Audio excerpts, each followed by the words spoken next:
looked at the websites of this meeting for a couple of years. So it's really wonderful to have this meeting here in Cape Town. So thank you to those of you that travelled in particular. So Jarita asked me to talk this morning on the issue of the relationship between astronomy and Indigenous knowledge and interpretation, with reference to the kind of work that I've been doing on questions of decoloniality and the problem of how we produce knowledge in a democracy, in a post-colonial democracy. South Africa's dialogues on Indigenous knowledge have been very fraught. Our former President Thabo Mbeki's efforts to institute HIV medications based on traditional medicine backfired spectacularly, set Indigenous knowledge discussions back for a very long time in the way that the discussion played out. And the net result was, in fact, instead of promoting Indigenous knowledge, the Indigenous knowledge studies were really discredited by the scientific establishment. There was consequences with the rise of hard science and reaction against Indigenous knowledge studies. So it's been a very difficult time in South Africa in the last 10 years trying to think about Indigenous knowledge, and coming from the background of the humanities, in which social construction of knowledge approach has been used to discredit Indigenous knowledge to a great extent. It's been a tremendous challenge to try to think. My starting point has been that I can't accept that we can't work with Indigenous knowledge, that our end point has to be only working with a particular version of the world offered in the hard sciences. And in that context, really struggling to find a way to think, find tremendous resources in Latin American debates about decoloniality and knowledge studies. Some of you might be familiar with the Modernity, Coloniality, and Decoloniality project, among others. And I found that there are a lot of thinkers in Latin America that offer us ways to reframe knowledge debates. So I hope that what I offer here today might be useful to colleagues who are battling with ways in which to situate the Indigenous Knowledge Project in South Africa in intellectual dialogues and public life. I think that the tragedy of the attempts to situate Indigenous knowledge in university in South Africa in the last 10-15 years has been the relegation of Indigenous knowledge to a backwater of university. And perhaps one could even use the phrase the Bantustan in university. So the question for me is, how does one actually have a serious question around intellectual heritage that is responsible at the same time in a democratic context? It's a tremendous challenge. I think I'm correct if I said to you that you invited me to talk on the basis of two projects that I've led. The first is this was a book, unabashed promotion here. This book was called Contested Ecologies, and it was specifically on this question, dialogues in the South on nature and knowledge. I'm trying to think around ecological knowledges. And I brought a number of guests from Australia, from Latin America, from India, to think with us, a team of graduates, masters and PhD students, and try to reimagine how we might narrate and give account of the kind of knowledges we're working with. That book came out last year. The other resource is this book, which David Green and I put out last year with Arizona, Knowing the Day, Knowing the World. The titles are white, so it's hard to see. But and that project began in 2000, 1999, 2000. We worked with the Brazilian archaeologist Eduardo Neves to try to think about bringing a really rich set of narratives into dialogue with the archaeological project. A great deal of that project, to our surprise, ended up being in astronomical knowledge. And part of the journey of discovering astronomical knowledge in that project was to engage with the immense difficulty that people had with even speaking of matters astronomical in the beginning. There just didn't seem to be a language for it. And my initial thoughts were that, oh, it's being forgotten. But then slowly, more and more, when we get to realize actually the knowledge is not being forgotten.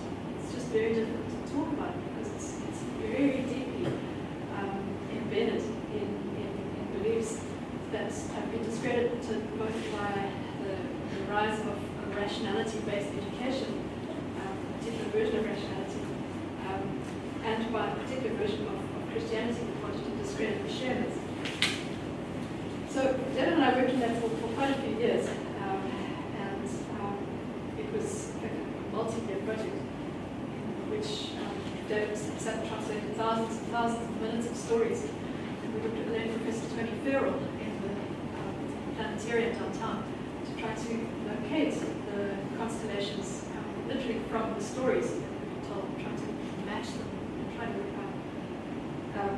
Eventually that paper came out, it was published in the journal TPT, which is the Journal of Anthropology of Lowland South America. And also this book is part of a larger discussion about how to think about how to try to shift the discussion on archaeological knowledge and scientific knowledge, but to think about proposing, holding a much more productive dialogue between indigenous knowledge and Amerindian knowledge and formal scholarship. So, in brief, just to run through it, I think we'll present a more complex version of this later in the week. But in brief here, this is the constellation of broadly Scorpius. And this is the first ray that arrives more or less in late December. It's the December solstice. Scorpius through to the Southern Cross. That's the appearance, the dawn appearance was the key thing we worked towards with Tony Farrell, realizing that the way that astronomical knowledge was being held together was in the key actualizing dawn appearance of particular stars and the sun. Once we've got that principle down, we can begin to piece it all together from the stories. I'll talk more about why these are wood carvings a little bit later. But what I think we came up with was a cycle of 5 rains linked to the appearance of 5 particular constellations, and then a long dry period, and then the reappearance of this two-unit conduct. So, if you want to talk more about this, I know David has a lot to say about it, more deeply than I do. So the second rain is Tavar, the kingfisher, which, if you think of those of you that know the constellations, the constellation of Altair. Yeah, it looks like it's 3 dots, 3 stars in a row. It looks, if you're familiar with where the kingfisher flies, the way that the stars are put together, it looks like a kingfisher flying in low in the water. So that's Tavar the kingfisher. That rises in February.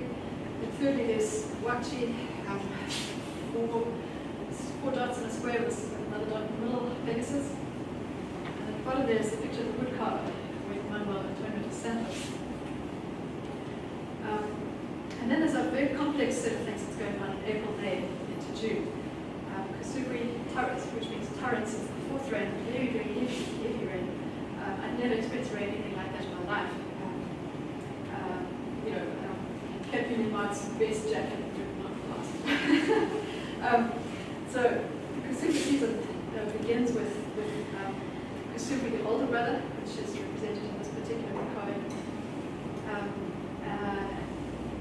And it's a small star cluster, similar to the Pleiades, which in the story is about to be consumed by a Wawi, this 3-headed anaconda, who must be fought off by the younger brother, who's the Pleiades. Now, at that very moment that's happening, we're reaching the June solstice.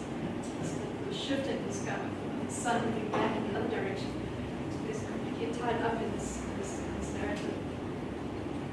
And then there's the rising of the Wayam, tortoise, land tortoise. Land tortoise is a very clumsy little creature. And if you're thinking of the far end of the sky, the stars are moving much more slowly. So it's not surprising that this is a tortoise that's moving slowly, in contrast to the other stars that are moving much more quickly because of that. So those are the various constellations that we identified in that work. And so what was clear to us is what was fascinating in this whole project was realizing the extent to which star knowledge formed the backbone, quite literally, the point of assembly of all the ecological knowledge in the area. And the relationship between creatures, between earth forms, weathers, and people, and tasks. There are rivers inundated to about 4 meters. So literally the water in the landscape rises about 4 meters. You can imagine how much rain falls in those few months to fill up a massive area, about 4 meters. There's particular fish that swim upstream in particular cycles. There's alligators that follow the waters of the fish, birds that nest and hatch. And people who build houses and canoes and work on the tides in relation to the moon. They rely on the sun to catch down the rains so that it's not too humid to use their laptops. So there's seasonal movements of sky bodies and the seasonal movements of waters between sky and earth in the rain fills up the rivers. It's a key part of this astronomy. And so perhaps it's not that surprising that the Milky Way is understood as the river that's the source of the waters. An interesting set of issues: correlation, causality. How do we work with different notions of correlation and causality? On the other hand, difficult as it is to try to think about that, coming at it from the point of view of a formal, grounded in formal sciences, this knowledge also presents us with an incredibly accurate way of predicting when the rains are coming. They map the annual turning of the night sky with extraordinary detail. 8-year-olds can tell you these stories. An 8-year-old, a graduate once who said, "Oh, it's full moon today." She said, "Oh, can you see the moon at this time of year?"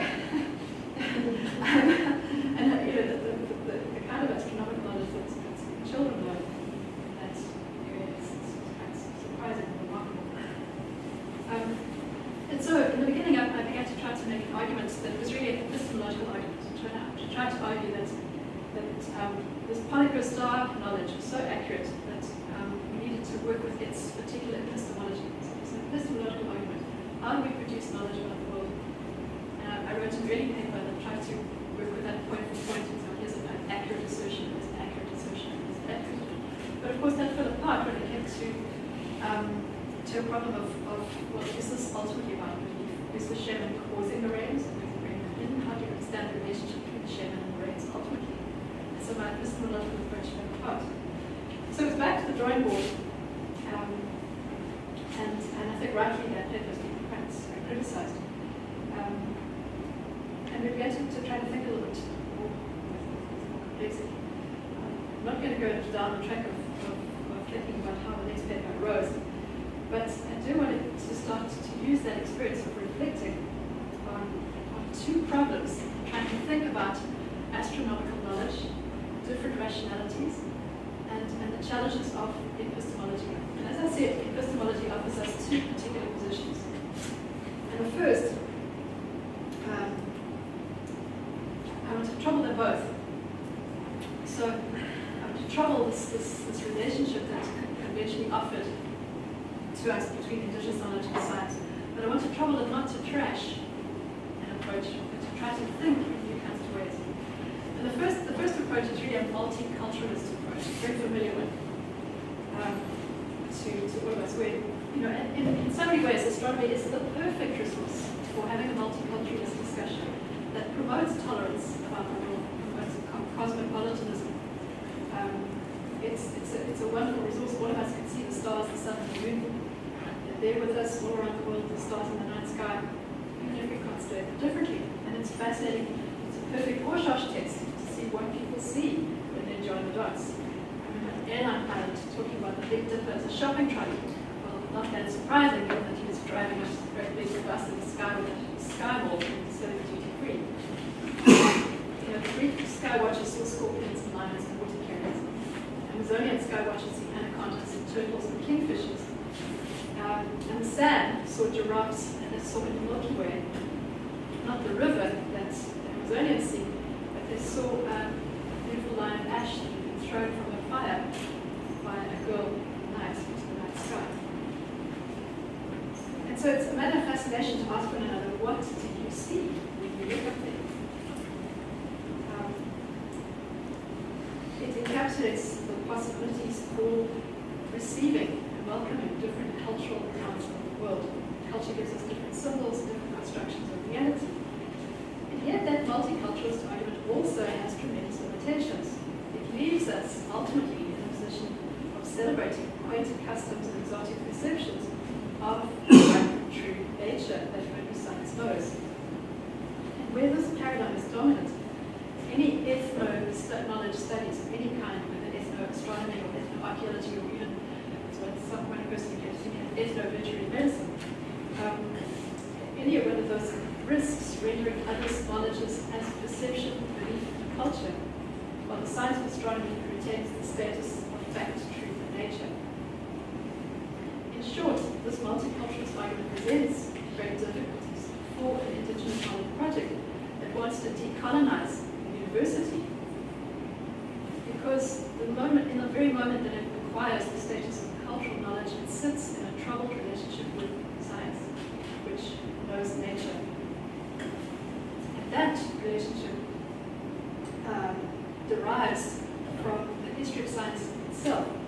There's a wonderful phrase for this problem that is encapsulated by a critic from India, by the name of Nanda, who was profoundly critical of the BJP, in particular Hindutva government, just run the latest election again, which was trying to promote Hindu sciences in the state of India. She was profoundly critical of this. And she coined the phrase epistemic charity. She just wants to be charitable, wanting to just welcome anything will go. And so it's, for me, it's not a satisfactory way it's not a satisfactory option for resolving the problem of exclusive knowledges. The second large set of issues has to do with mononaturalism. If you think of multiculturalism, the opposite of multiculturalism is mononatural science. There's only one nature that is known by science. And just to try and work with this a little bit, I find it fascinating that formal scientific astronomy offers us an archive of the history of science. As you look at all those star names, you see names from so many different intellectual heritages across the world, traces of ancient conversations and dialogues between scholars long ago, between European and Middle Eastern and Chinese astronomers. And that record of the names of stars reminds us that the history of science itself is a tangle of many intellectual traditions, in many ways of seeing the sky. That history is present with us in the traces, the names of the stars themselves, and in the reminders that they also bring up the many forgotten names of stars, many forgotten ways of constellating them. So, the dialogue between science and indigenous knowledge in ethnoastronomy and ethnoarchaeoastronomy offers us an incredibly rich problematic. And that is this. We're asking ourselves to bring into dialogue science and its others, the kinds of knowledges that have been defined as non-science, in a context where formal science itself is cut off the memory of its own origins in sky law and sky watching. But that dissociation with its own origins is something that we need to think about, to problematize, question, retrace, acknowledge, and work with in order to try to reopen some of the doors that have been closed. Because I think I want to think with you of when we understand how and why formal astronomy cut off its own cultural heritage and asserted that it is scientific nature in our culture. We can understand that moment better and begin to reopen lines of thought. And I want to suggest that the useful place to begin thinking about indigenous knowledge is in a conundrum at the base of scientific astronomy, which serves as the ground on which to engage indigenous knowledge.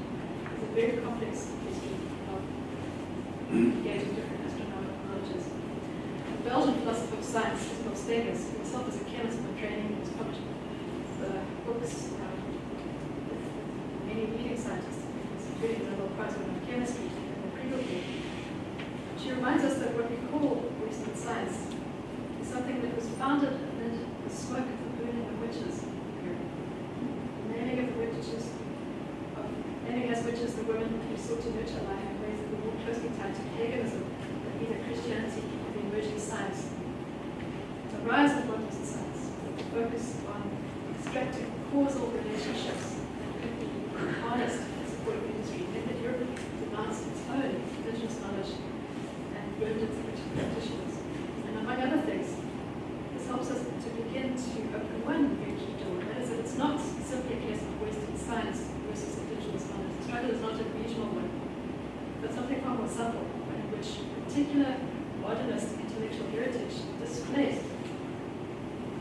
kinds of knowledge, named and created other kinds of knowledges. And the violent subjugation of knowledge is something that happened not only in Africa. Constellations of formal astronomy drawn from ancient Greece and Babylon instead of Amazonia or Kalahari is not only interesting but also important because the astronomer's firmament emerges in the ferment of ideas in Renaissance Europe. They were busy rediscovering Greece and Greek scholars, their particular geometries. And at that time, the scholars began to generate a way of knowing the world that was crucially in the context of a battle with the church. So the foundations of science, the work of Galileo and Copernicus, were once in astronomy in that battle with the church. And the resolution of that battle was to divide the knowledge of the world into matter and spirit, nature and culture, and their derivatives that are with us now, tangibles and intangibles, observables and unobservables. And in that split is the issues with which this conference grapples.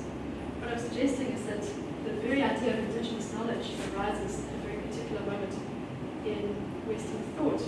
And perhaps we need to begin to destabilize the very idea of indigenous knowledge in order to begin to welcome different kinds of knowledges and shift away from a mononaturalism. So, but this is immensely challenging.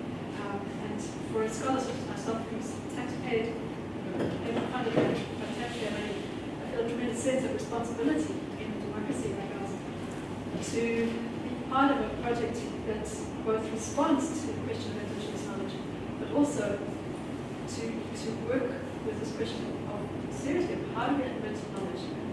The South African history and legacy of the HIV debates, there can be no stronger argument for the scholarly responsibility that we try to bring these things through.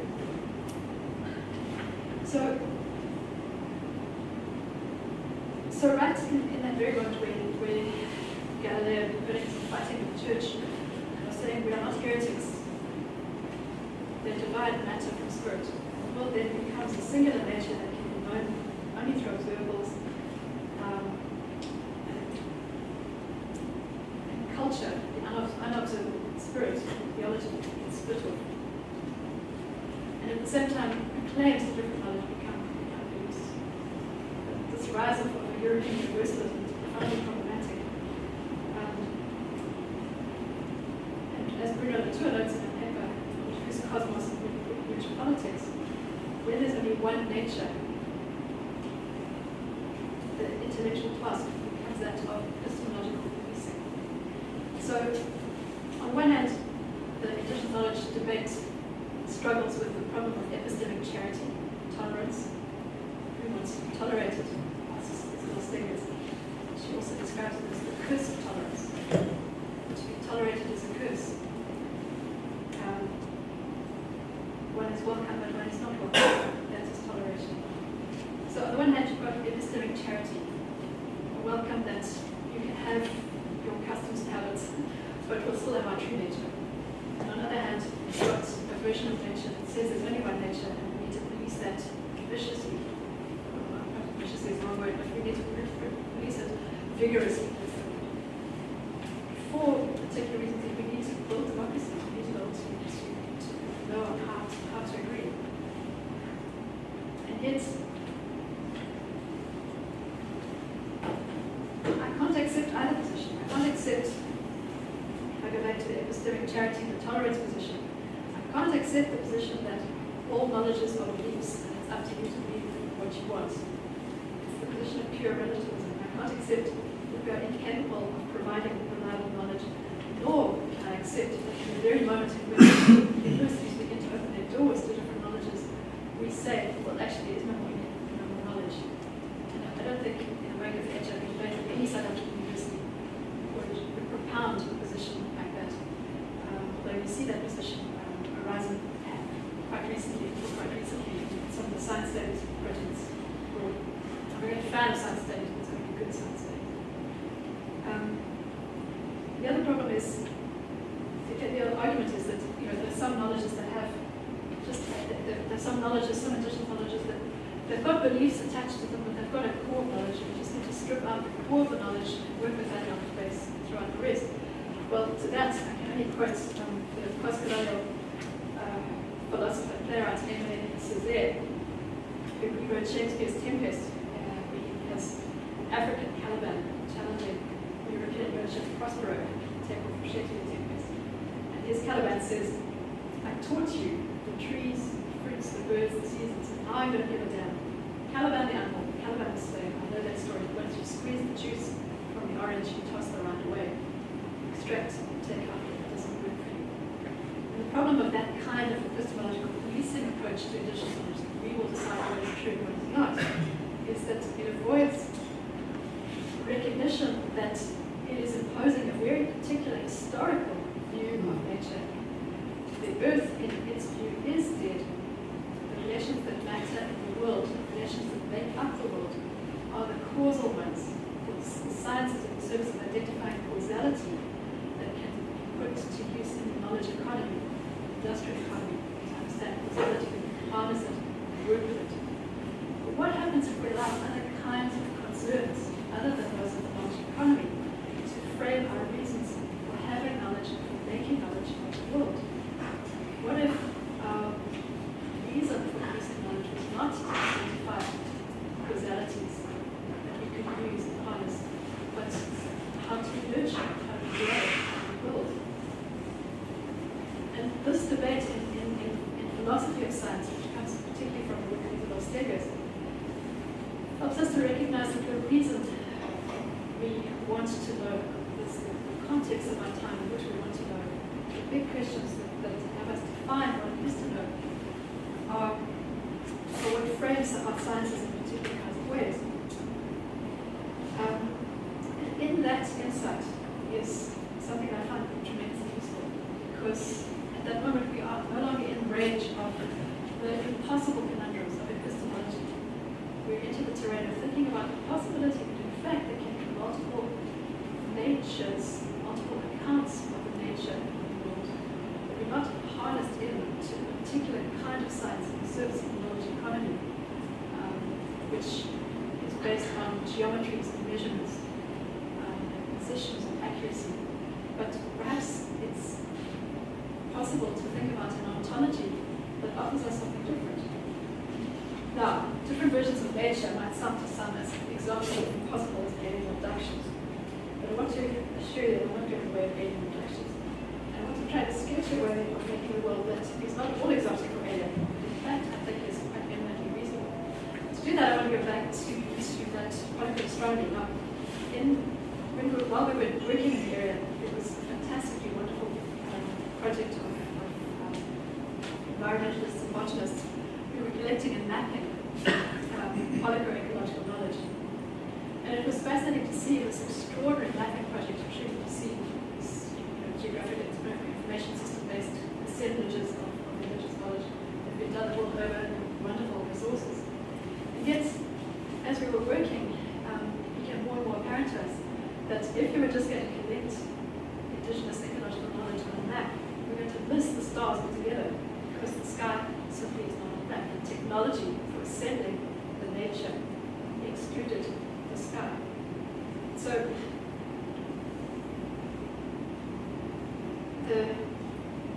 that very manner of collecting the knowledge of ecology through the map transforms the ecology of knowledge, the ways in which knowledge is assembled in the location itself. And the geographical information system becomes the framework for true nature, while Indigenous astronomy appears as true culture. It becomes relegated once again to the province of animism and the opposite of realism. So now, the map is evidently a mode of scientific data collection, but it has a particular history. It's bound in its political and cultural history. It's a form of cultural expression. And it's a technology in which the focus is trained on the earth as property and as territory, not the earth as something in active relationship to the movement of the stars. So cartographic nature in that moment becomes apparent. One can begin to understand it, putting it in dialogue with astronomy. One can begin to say that this is a particular version of nature. In fact, there can be a different version of nature besides the cartographic. And it's that. And yet it's not just simply a matter of layering the sky on top of a flat Earth and layering in that kind of way, because what's interesting in this knowledge is the relationships between the sky and the Earth, which both in the rains and in the light and dark and in the movement of creatures and beings between us. So it's that story is no doubt a familiar one. But I want to try and push it a little bit further. What if we apply to astronomy the same set of insights that we can offer to the cartographer? Maybe there's a way of worlding the sky that is not reducible to framing stars as points in empty space or particular kinds of causal relations. Maybe there's something different we can do with sky knowledge without rendering it as culture and accommodate.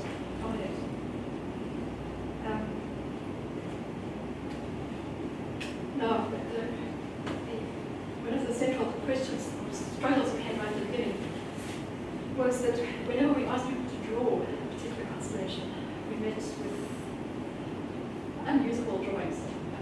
People were familiar with pencil and paper. It's such a humid area that paper's not much use because it's so humid. But the paper's very damp. So people don't draw a lot. So we struggled again like with kind of pages of odd drawings with dots here and there, which seemed to make no sense and were pretty much unusable. So we thought about that for a couple of years. Finally, in 2005, we took it back. We had this long discussion, and I suggested to him that, well, maybe just try carving, because carving is the art form. Could we try carving? If people could carve constellations for you.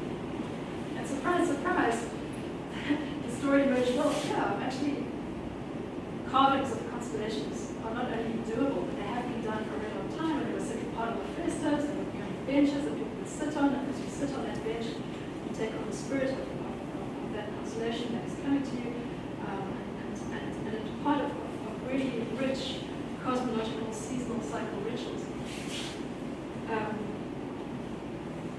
And so a phenomenally different approach to the idea of the sky, in which the sky is a point of light.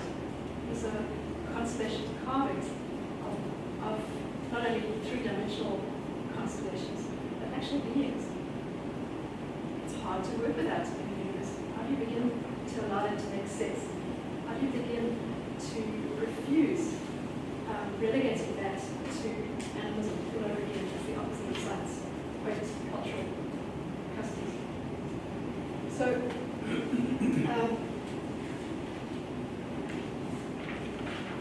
it was quite a journey to discover, to try to work that out. But the creatures in the movements of the creatures in the sky, which I think was earlier talking about, the tortoises, the ones that move slowly, was really interesting.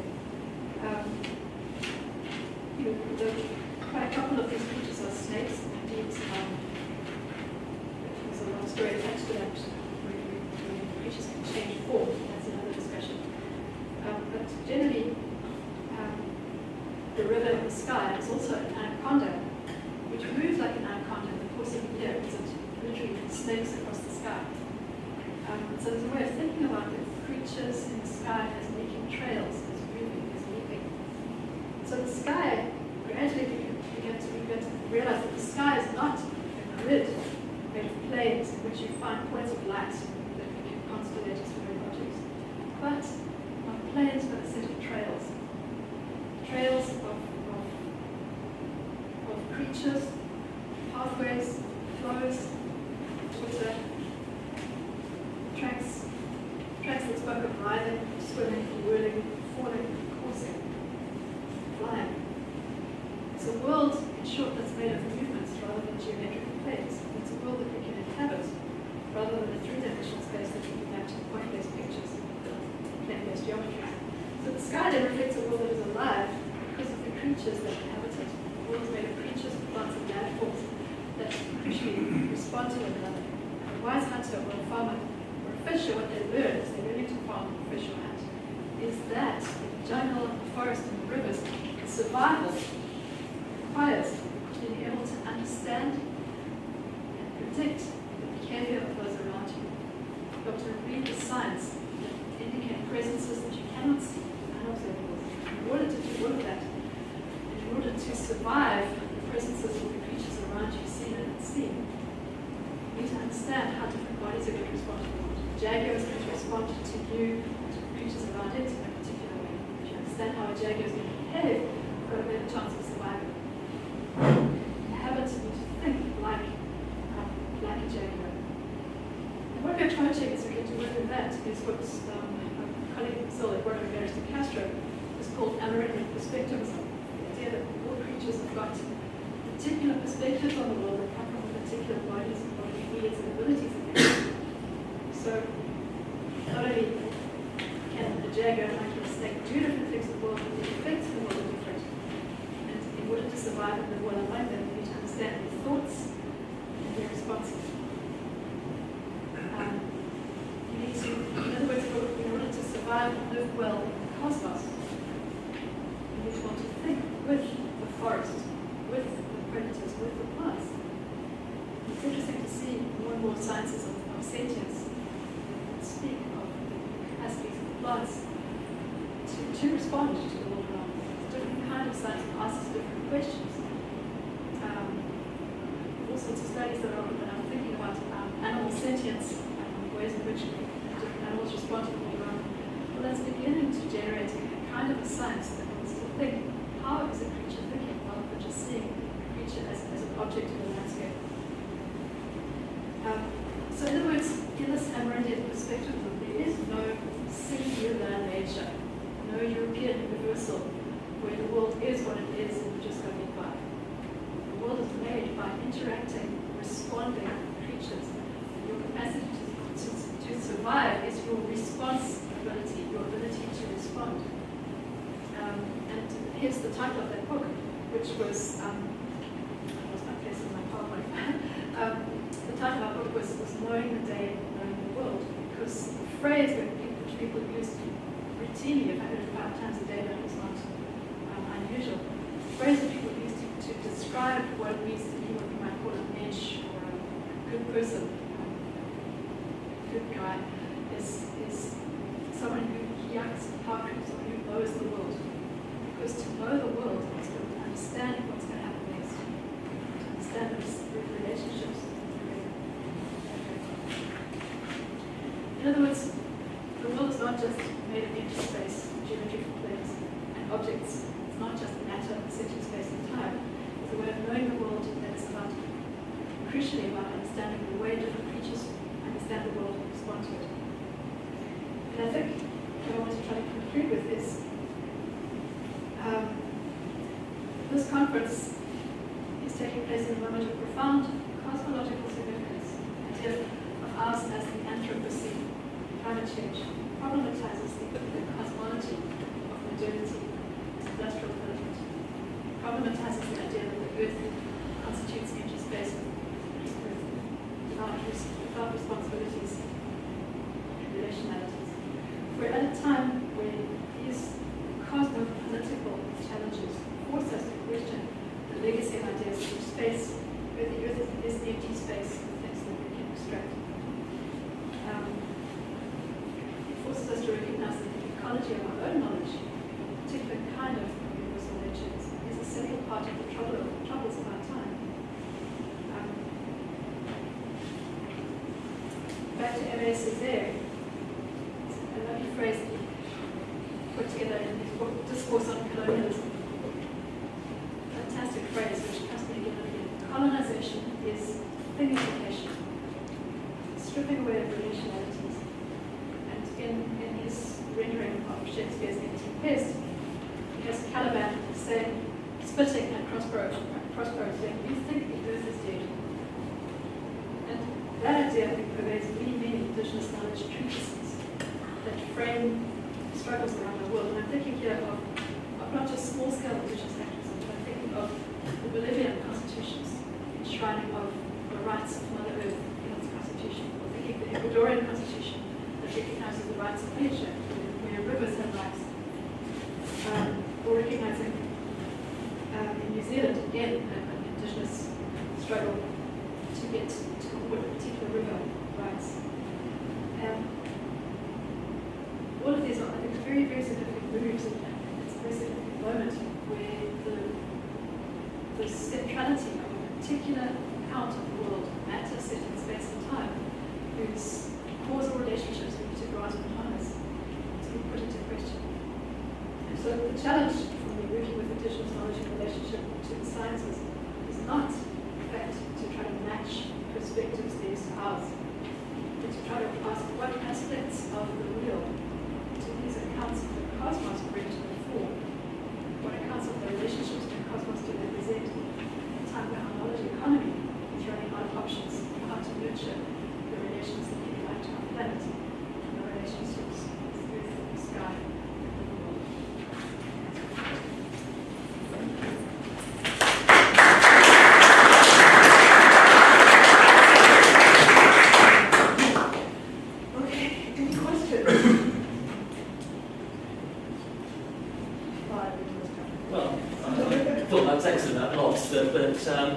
Well, just one thing. I think you kind of said this, I want to explore a bit more, that can you ever avoid epistemological policing at some level? And I was recalling some of the papers, particularly by the Argentinians at the last Oxford, and they were talking about some of the indigenous systems of knowledge, which and exploring how they've been evolving both during post-colonial times right up to the modern day. And so to take an extreme example where one of these has started to incorporate New Ageism from okay, and you reach a point where surely at some level you're itching to do a level of policing. Is it unavoidable? Look, I think you're not going to get away from the need to agree. I hope we never do get away from the desire to want to agree, to want to find ways to agree about what constitutes reality. And I think a classic example of that is a fantastic paper by Lesley from 2003, where she writes about the previous BJP government's attempt to develop departments of astrology in science faculties in Indian universities. Professors and she wrote this extraordinary paper on this, posing exactly that question. And I hope that we never ever lose the desire to want to find the terms in which we can agree. And I think what the epistemological policing debate points to is the problem in terms of which how we police has not come into question. It's just been one way to say yes or no. But I hope that we never ever lose the desire to agree on how we agree. Yeah, sure. And let's try and expand the discussion rather than just keep.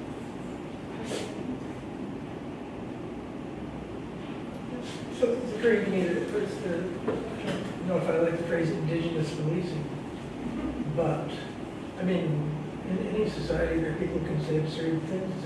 No, you've got a story wrong. Or they can have disagreements.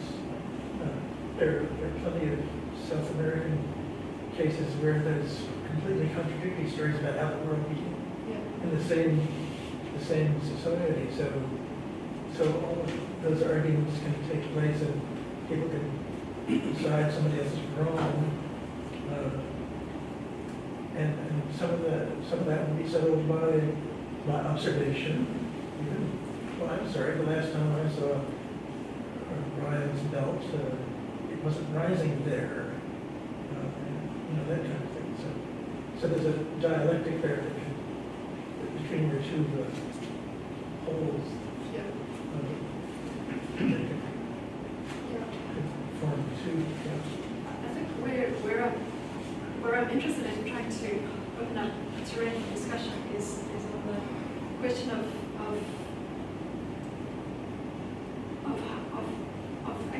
philosophy. I'm trying to think about philosophies of the world itself before I get stuck on a witchcraft accusation or I want to try and understand a couple of spaces before those kind of flat assertions are becoming into conflict. I want to understand why a particular insight, a particular fact becomes important, and to start there in the hope that perhaps we can then resolve these things. So really what I'm trying to do is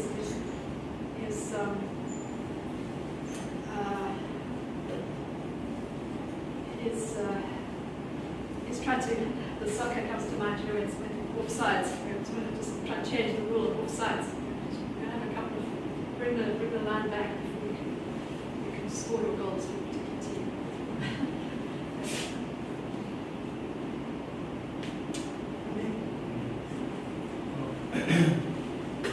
I want somebody to translate French.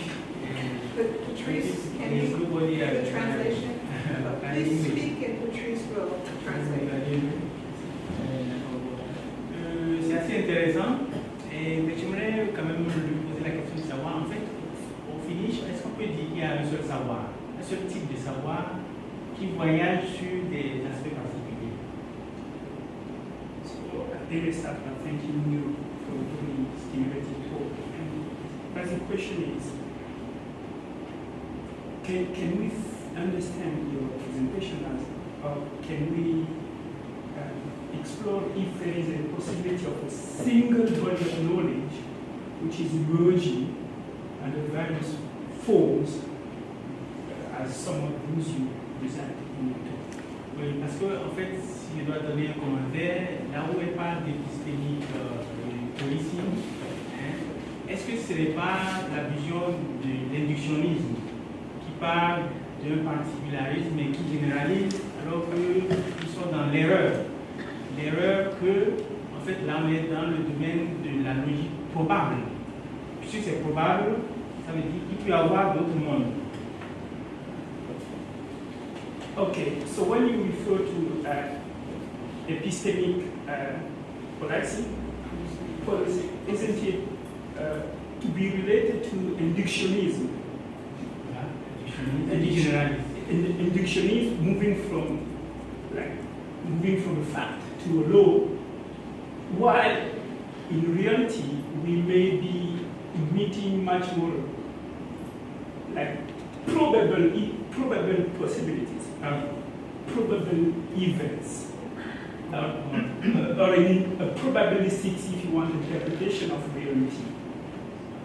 Et en fait, c'est la position des positivistes qui ont généralisé à partir du particularisme occidental pour les Africains par exemple.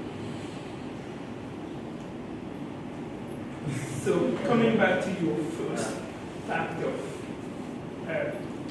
induction, it's clear that it seems to be the way most of the Western thought have tried to understand, let's say, African philosophy. Because s'ils ne sont pas In a comme kind eux, of in a kind of positivism, voilà. seeing the world inside a positivism. In other words, seeing the world and analyzing the world inside a kind of epistemologic view, different from a new epistemological view that can be developed. Yes, J'ai compris. bien sûr, bien compris. Alors que la réalité, en fait, et là vous avez écrit epistemic charity, it is not charity, it may be epistemic reality, because c'est une logique probable. Dans la mesure où c'est probable, ça doit être divers, donc diversity. So, for me, there is one knowledge. And when you talk about MSZ, I will talk about, so you may be at the side of, not MSZ, but Senghor for me. What do you think about that? Between Senghor and MSZ, what is your choice?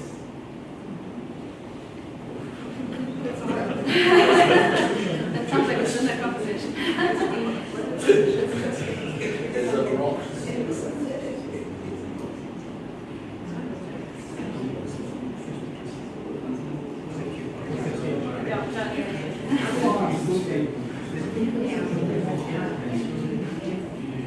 I think these are profound questions, but I think what I appreciate in the particular approach to astronomy that I find in the Amerindian perspectivism is that it allows different versions of the world. The jaguar has its own particular world.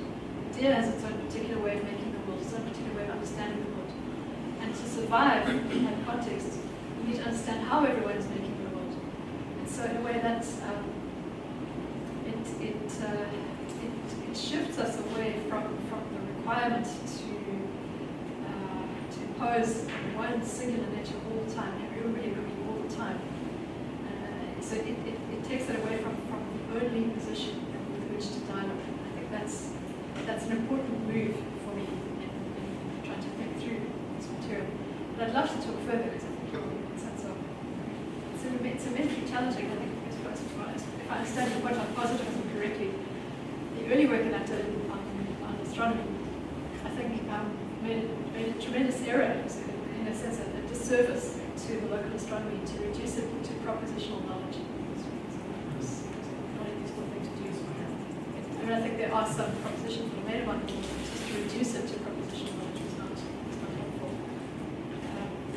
But I think to shift to a position where you're trying to understand how people are, why people are wanting to know the world, what it is in the world that people are wanting to know in order to work with its propensities. That's where I'm trying to go. And I think that in a way this is more of a critique of the knowledge economy, which frames our sciences in a particular way to focus on a particular kind of nature. And that particular kind of nature has a history that denies itself, has a culture and a social context that denies itself. And I think in this set of dialogues is the beginnings of an attempt to unpack that, so that the burden of responsibility for holding the dialogue actually shifts away from the Indigenous. Prove yourselves that you can talk to us, to actually questioning the rise of a particular kind of science. So let's actually unpack that a little bit. Let's begin to unpack it. We can open up a space for discussion and dialogue more usefully, I think. But I'd love to talk more because it's an immensely challenging field, and I'm sure that there's room for a lot of improvement. So.